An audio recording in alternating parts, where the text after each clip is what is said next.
Envie agora suas dúvidas para o e-mail tatiana.r.m@uol.com.br tatiana.r.m@uol.com.br e a doutora Tatiana irá esclarecer pessoalmente e detalhadamente todas as suas dúvidas. Ligue em São Paulo para 34 39 85 85. Repetindo, 34 39 85 85. Olá, queridos ouvintes, estamos com mais um programa Leis do Sucesso. Bom, e a gente está enfrentando aí um caos no INSS. Para quem não sabe, está bem complicado. Então, a gente tem muitos servidores que se aposentaram. Hoje, a gente tem 23 mil servidores que ainda trabalham no INSS em todo o Brasil. Somente 7.820 atuam na análise de benefícios. Os demais são administrativos, assistentes sociais ou técnicos. Então, desde que o INSS começou o mutirão de análise, todos podem atuar nas centrais de análise. O último concurso realizado foi em 2015 e nem todos foram chamados. Olha a complicação. Bom, eles sofrem uma pressão por produtividade. Então, os servidores relatam assédio e constrangimento pela conclusão dos processos. Então, agências chegam a divulgar internacionalmente o ranking de produtividade individual. Assistentes sociais são pressionados a deixar o serviço social para analisar pedidos de benefício. Muitos sistemas e instabilidade, porque a análise de benefícios ela exige a utilização de pelo menos 10 sistemas. Então, os servidores dizem que tem uma lentidão e muita queda no sistema. Então, muitos desses sistemas não são interligados. Então, essa falta de comunicação resulta numa cadeia de PDF com o servidor, levando dados de uma base para outra. O CNIS, que é a base a maioria dos trabalhadores, né, ele funciona como uma base para conceder o benefício. Então, muitos deles têm falhas. Então, a gente tem CNIS que estão duplicados, a gente tem CNIS, uma pessoa com vários CNIS, porque cada emprego ela tem um CPF, cada emprego ela tem um PIS diferente. Então, o que acontece? Isso vai fazendo vários CNIS e aí fica muito complicado. E ele, como é a base para a concessão do benefício, quando ele tem problema, esse problema vai refletir na concessão do benefício. Bom, e a gente tem uma complexidade de regras e entendimentos, porque uma lei geral de benefícios previdenciários e mais diversas outras leis que mexeram em regras. Então, em 2019, no dia 13/11, foi promulgada a reforma da Previdência, em 2019. E aí, com ela, tem uma nova regra geral para aposentadoria, 5 regras de transição e um novo modelo de cálculo. Os servidores também analisam pedidos de LOAS, que é o benefício social pago a pessoas com deficientes e pobres. Então, o INSS atingiu um pico de benefícios negados em outubro de 2019, com 434 mil requerimentos recusados. Então, o volume de indeferimentos na comparação com o ano anterior cresce principalmente a partir de julho, quando o Instituto começa mais uma força-tarefa para reduzir a fila. Então, entre o primeiro mês do pente fino e novembro, últimos dados disponíveis, a média dos indeferimentos fica em 398 mil pedidos negados, mais de 20% se comparado com o ano anterior. Então, entre janeiro e novembro, a média cai para 348 mil pedidos recusados. Então, imagina que aumentou 20% a recusa em 2019 se comparado a 2018. Então, para servidores, esses números vêm na esteira da pressão por resultados. Combinado com a espera, o resultado é uma enxurrada de ações judiciais. Hoje, 1 em cada 10 benefícios são pagos por ordem judicial. Então, o INSS está envolvido em 48% das ações nessa esfera. No JEFES, que é o Juizado Especial Federal, foram 1.700.000 processos em 2018. O número corresponde a 81% de tudo que os juizados de todo o país analisam segundo os cálculos do Conselho da Justiça Federal. No TRF-3, que é o Tribunal de São Paulo e do Mato Grosso do Sul, mandados de segurança para obrigar o INSS a responder a pedidos crescem 284% em 2019, comparados com 2018. Então, o volume de requerimentos também aumentou entre julho e novembro, mas não é possível fazer uma relação direta entre os dois totais, considerando que, diante do estoque de milhões de benefícios esperando resposta, muitos dos despachos naquele mês foram apresentados meses antes. Então, entre julho e novembro de 2019, o INSS recebeu, em média, 92 mil requerimentos mais do que no mesmo período de 2018, então, alta de 10%. O número médio de pedidos recusados pelo INSS mantém certa estabilidade nos últimos anos, desde o ponto de virada em 2016. Por 3 meses do ano anterior, uma greve derrubou o número de agendamentos, o que pode ter reduzido o volume de solicitações analisadas. Então, a crise na fila de espera para pedir o benefício junto ao INSS já tem reflexos na Justiça, cujo número de ações recebidas para obrigar o órgão previdenciário a analisar requerimentos disparou no último ano.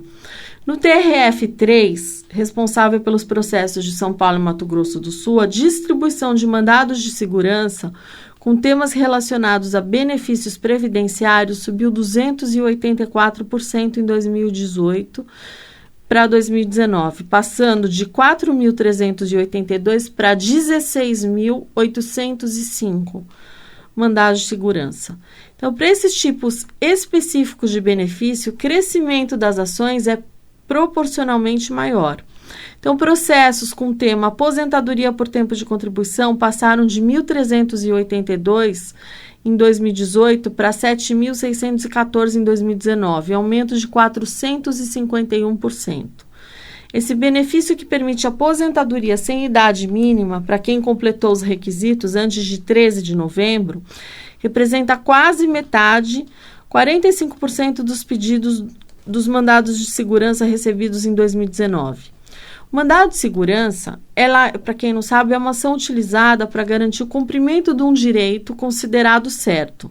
Então, concedido por um juiz, o atendimento à demanda do cidadão tem que ser imediato. Então, essas ações judiciais têm sido ferramenta utilizada para tirar segurados da fila dos pedidos de benefícios. Então, no caos que está, o INSS não tem outro caminho. Há milhões de pedidos de benefício a serem analisados no país há mais de 45 dias. Então, os dados levantados pelo tribunal podem não referir apenas à implantação de benefícios, mas também à conclusão de revisões e outras demandas pendentes de resposta pelo período além do prazo legal. Então, o mandado de segurança tem prazo de 45 dias para analisar os pedidos de benefício e responder aos segurados. Então, quando o atendimento não ocorre no prazo, o segurado pode recorrer à Justiça para obter a resposta. Então, a Justiça Federal ela pode ser um meio mais eficiente para destravar um processo no INSS. Então, o recurso utilizado é chamado mandado de segurança. Aí, como é que funciona? O mandado de segurança, ele existe para garantir um direito considerado certo. Então, quando o mandado de segurança é concedido por um juiz, o atendimento do INSS deve ser imediato. O juiz ele vai decidir se aceita ou não o pedido de mandado de segurança. Tem juiz que fala, não, eu não vou aceitar porque eu acho que o sistema realmente está complicado, e tem outros que falam, não, realmente é um absurdo uma pessoa ter que esperar tanto. A atuação do advogado especialista em previdência é muito importante. Em alguns casos, as decisões provisórias liminares obrigando o INSS a fazer análise são emitidas em poucos dias. Então, quando isso ocorre, para não ser penalizado, o INSS é forçado a resolver rapidamente aquele caso. Agora, você recorrer ao judiciário sem antes pedir o benefício ao INSS pode resultar na anulação do processo. Não adianta, eu vou entrar, mas eu já vou pedir na justiça. Tem muita gente que faz isso. Eu quero pedir auxílio-doença, mas eu já quero pedir na justiça. Não, você precisa passar pelo posto. Não dá para pular essa etapa. Ah, mas não tem Não. Primeiro você vai no posto. Quando você tomar a negativa, seja aposentadoria, auxílio, pensão, você tem que ser feito no posto do INSS. Quando você não consegue, eles não dão resposta, fica difícil, aí você vai para a justiça. Quem não quiser ir na justiça pode reclamar do atraso direto no INSS. Essa reclamação é feita na ouvidoria, que também pode ser realizada pelo telefone 135.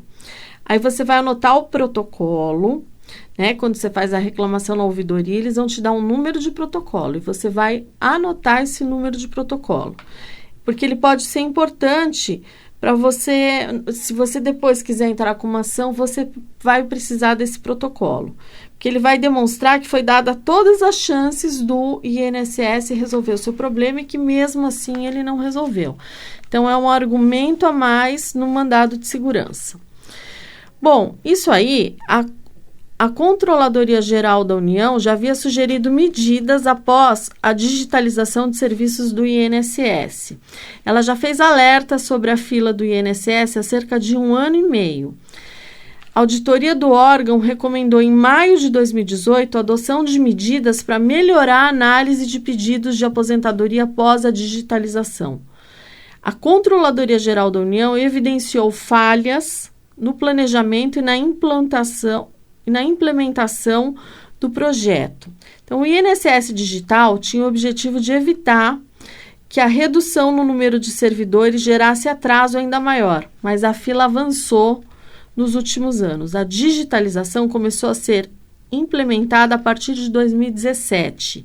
Em junho de 2018, a Controladoria Geral da União apontou piora nos índices de atendimento em alguns casos. A maioria das agências que implantaram o projeto até agosto de 2017 tiveram uma piora no indicador, maior do que a piora que aconteceu em todas as agências da Previdência Social do INSS, considerando o comparativo do período de setembro a dezembro de 2016 com o de 2017. Então, o INSS reconheceu que a fila cresceu especialmente em 2018, por queda da produtividade na análise dos pedidos. E em 2018, o estoque só começou a cair no segundo semestre, após medidas como bônus a servidores. Então, o órgão disse que a última auditoria evidenciou a existência de iniciativas avançadas com a força-tarefa para reduzir a fila. O sistema, atualmente, ele já não está informando o tempo de contribuição. Mais de 2 meses depois da regra, o site e aplicativo do INSS, eles ainda não estão adaptados à nova regra. Então, como é que pode, né, a gente já ter a reforma e o site do INSS não está pronto? Ele ainda não tem. Então, o que acontece? O aplicativo Meu INSS no App Store ou no Google Play não está atualizado a contagem do tempo de contribuição dos trabalhadores, desde que a reforma entrou em vigor em 13 de novembro de 2019. A página inicial do aplicativo traz logo no topo o tempo de contribuição do segurado contado em anos, meses e dias. Porém, o tempo de contribuição não foi alterado. Então, a informação sobre o tempo de contribuição, ela não aparece para quem entra no Meu INSS por meio do site. Apenas para quem acessa as informações pelo aplicativo. O acesso está desatualizada, porque parou em novembro. Então, o INSS confirmou que a contagem de tempo está travada desde 13 de novembro. E o Instituto diz que na próxima versão do app Meu INSS será inserido um texto alertando da condição. Segurados tampouco conseguem usar o simulador Meu INSS para saber como seria a aposentadoria. Olha que coisa louca. E quem deu entrada, então, só através de mandado de segurança para destravar a ação que está lá, aguardando a ação, o benefício que está lá para ser analisado, porque senão está demorando meses. Bom, a gente tem um novo presidente, né, do INSS, que ele é defensor da privatização da Previdência, que foi um modelo que não passou no Congresso Nacional. Então, o INSS também passa por instabilidade gerada por falta de recursos humanos e administrativos. Com uma fila de espera gigantesca de pessoas para receber auxílio-doença e aposentadorias do INSS, gerou a demissão do presidente do Instituto, o Renato Rodrigues Vieira. Em seu lugar, foi nomeado secretário de Previdência o ministro da Economia, Leonardo Rolim. E ele é defensor ferrenho da nova Previdência. O Rolim, ele alia a redução da desigualdade e a distribuição de rendas no país ao sistema de capitalização, mesmo que não foi o mesmo que ele não passou pelo Congresso durante a aprovação da reforma da Previdência. E o assunto continua na pauta dos parlamentares em outro projeto. Bom, aquele projeto de capitalização, você paga aquilo que o que você pagou é aquilo que você vai receber. Já vou dar exemplo. Em maio de 2019, durante a audiência pública com foco na capitalização proposta na reforma, Rolim defendeu que o sistema retiraria subsídios dos mais ricos e garantiria os benefícios para os mais pobres. A grande diferença é que hoje a gente está subsidiando todo mundo, ou quase todo mundo, e principalmente os que recebem mais. No novo sistema, havia subsídio apenas para os mais pobres, que de fato devem ser subsidiados. Agora, isso é o que ele alega, né? Na contramão do discurso do novo presidente, experiências de capitalização demonstram retrocessos em outros países, com a diminuição do valor dos benefícios, estagnação das taxas de cobertura e aumento da desigualdade de renda. Então, a capitalização prevê que o único responsável por uma aposentadoria futura vinculada aos bancos é o próprio trabalhador. O contrário do que ocorre pelo sistema atual, conhecido como modelo solidário, onde o governo e empregadores também contribuem para a aposentadoria. Então, vamos supor, quem contribui com 35 anos, com R$ 52,25, que é um MEI, recebe uma aposentadoria de R$ 1.045, que é o valor do salário mínimo. No regime de capitalização, quem contribui por 35 anos com R$ 100 vai receber uma aposentadoria de R$ 234,54. Então, o sistema de capitalização geraria um lucro aos bancos, que poderia chegar a 388 bilhões por ano. Então, vocês acham que quem ganha com a capitalização é o banco? O único que ganha é o banco. A pessoa, toda vez que você tiver previdência privada, quem ganha? Banco. Capitalização, banco. Então, interessa, lógico que interessa. Para o banco está forçando, está querendo de todo jeito que seja, sabe, que o país adote esse sistema de capitalização. Mas para o segurado, para o contribuinte é péssimo isso. Isso daí é, sabe, você vai contribuir, imagina você contribuindo com R$100 por mês, depois você se aposenta com 234. Você faz o que com R$234? Nada. Então, por isso que a gente tem no Chile um monte de gente que estava tentando cometer suicídio, sabe? É complicado você ter um sistema desses. Então, e uma aposentadoria que leva entre 45 e 90 dias para ser concedido, agora está demorando no mínimo 180, que é o dobro do prazo máximo. Quando a concessão envolve auxílio-doença, o tempo pode ser maior. Então, com esse cenário, o Palácio do Planalto e a equipe econômica de Paulo Guedes afirmam que a abertura de concurso público para o INSS está descartada. Em uma tentativa de diminuir a fila, o governo de Jair Bolsonaro deve contratar 7 mil militares da reserva das Forças Armadas para auxiliar na análise dos pedidos que chegam ao INSS, né? É um absurdo isso. Além disso, foi anunciado também que um convite feito a servidores aposentados trabalharem em um regime de contratação temporária.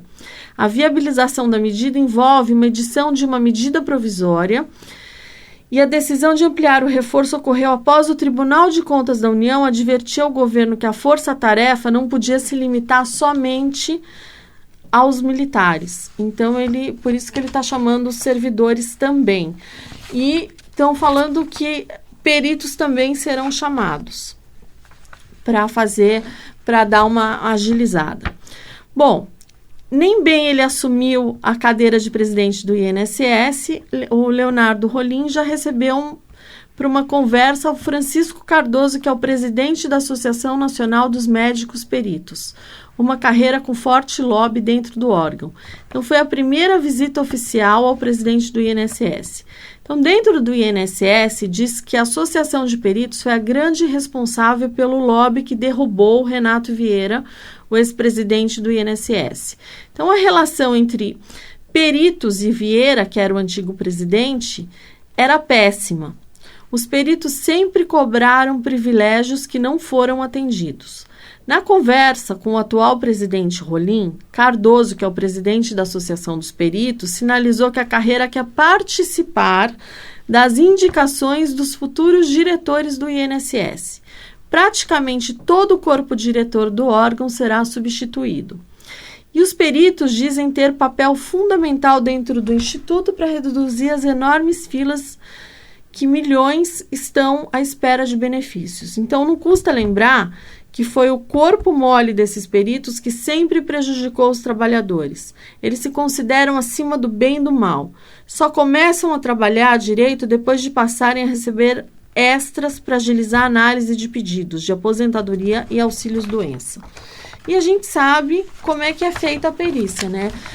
O desrespeito que eles têm pelos segurados. A gente sabe que às vezes a pessoa chega lá morrendo. Bom, eu conheci... Teve um cliente uma vez que ele precisava passar pelo posto para depois a gente entrar com a ação, e no dia que ele foi fazer a perícia, ele morreu. Saiu de lá e o perito falou que ele estava bom para trabalhar. Saiu de lá, depois de umas 2 horas, ele faleceu. E aí disseram que ele estava bom. Imagina que a família não quis entrar. Eu entraria com ação, com danos morais em cima do INSS, a família não quis, falou, não, deixa, ele morreu, a gente não vai mais mexer com isso. É um direito da família, a gente tem que respeitar. Eu ia brigar até o fim. Bom, então esses peritos, eles se sentem tão donos do INSS que mesmo tendo saído da estrutura do órgão, eles se recusam a deixar o 7º andar do prédio onde funciona o Instituto. Assim, eles acreditam que conseguem manter pressões latentes, como garantir que o INSS pague vantagens como diárias e passagens. Então, apesar de alegarem eficiência, os peritos atrasam atendimentos até bem pouco tempo antes de os peritos receberem adicionais para liberar processos.